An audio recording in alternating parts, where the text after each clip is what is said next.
Kozhikode Koyilandy മൂടാടിയിൽ college വിദ്യാർത്ഥിനിയെ യുവാവ് അകാരണമായി മർദ്ദിച്ചെന്ന പരാതി ചെങ്കോട്ടുകാവ് കച്ചേരിപ്പാറ സ്വദേശി സജിത്ത് മർദ്ദിച്ചെന്നാണ് ആരോപണം.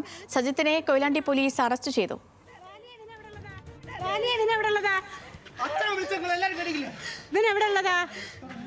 ഇവന് പെൺകുട്ടി എന്തൊക്കെയാ ചെയ്തപ്പോ ഇവൻ തേലത്തോട്ട് ചവിട്ടി ഇവൻ ആരാത്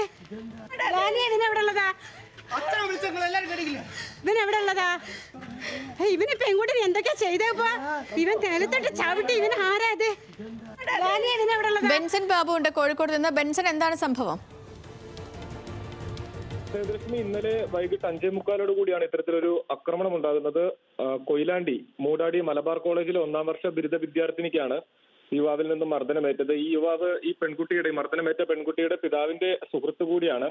പെൺകുട്ടിയുടെ പിതാവ് ഒരു മാസക്കാലം മുൻപ് മരിച്ചുപോയതാണ്. അപ്പോൾ ഈ കുടുംബവുമായി ഇയാൾക്ക് ഈ മർദ്ദിച്ച ആൾക്ക് ഈ കുടുംബവുമായി ചെറിയ ബന്ധമുണ്ടായിരുന്നു. പിതാവിനെ അറിയുന്ന രീതിയിൽ ഈ കുടുംബവുമായി ചെറിയ ബന്ധമുണ്ടായിരുന്നു. ഇയാൾ ഈ മർദ്ദിക്കുന്ന സമയത്ത് മദ്യപിച്ചിരുന്നു എന്നാണ് പരാതിയിൽ പറയുന്നത്. മദ്യപിച്ചെത്തി പെൺകുട്ടിയെ വഴിയിൽ വെച്ച് കാണുന്നു. പെൺകുട്ടി കോളേജിന് ശേഷം വീട്ടിലേക്ക് പോവുകയായിരുന്നു. ഇതിനിടയിൽ വഴിയിൽ വെച്ച് കാണുന്നു, പെൺകുട്ടിയുമായി സംസാരിക്കുന്നു. ഈ സംസാരിക്കുന്നതിനിടയിൽ ഇവർ തമ്മിൽ വാക്കുതർക്കം ഉണ്ടാവുകയും ഇയാൾ ഈ പെൺകുട്ടിയെ മർദ്ദിക്കുകയുമായിരുന്നു എന്നാണ് പറയുന്നത്. ഇവർ തമ്മിൽ ഈ പെൺകുട്ടിയും യുവാവും തമ്മിൽ യാതൊരു വിധത്തിലുള്ള ബന്ധങ്ങളും ഉണ്ടായിരുന്നില്ല. ഇതിനു മുൻപ് 1-2 വട്ടം കണ്ടതല്ലാണ്ട് മറ്റ് ബന്ധങ്ങളൊന്നും ഇവർ തമ്മിൽ ഉണ്ടായിരുന്നില്ല.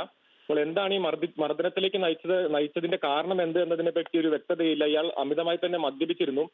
അതിനിടയിൽ സംസാരിക്കുന്നതിനിടയിൽ വാക്കുതർക്കം ഉണ്ടാവുകയും ഈ പെൺകുട്ടിയെ അകാരണമായി മർദ്ദിക്കുകയായിരുന്നു. മർദ്ദിക്കുന്നതെന്ന് പറഞ്ഞാൽ അതിക്രൂരമായി തന്നെ മർദ്ദിച്ചു എന്നാണ് ദൃക്സാക്ഷികൾ പറയുന്നത്. കൈ പിടിച്ച് തിരിക്കുകയും നിലത്തിട്ട് ചവിട്ടുന്നത് അടക്കമുള്ള അത്തരം മർദ്ദനങ്ങളിലേക്ക് കടന്നു. പിന്നീട് നാട്ടുകാർ ഓടിക്കൂടിയാണ് പെൺകുട്ടിയെ അയാളിൽ നിന്നും രക്ഷിച്ചത്.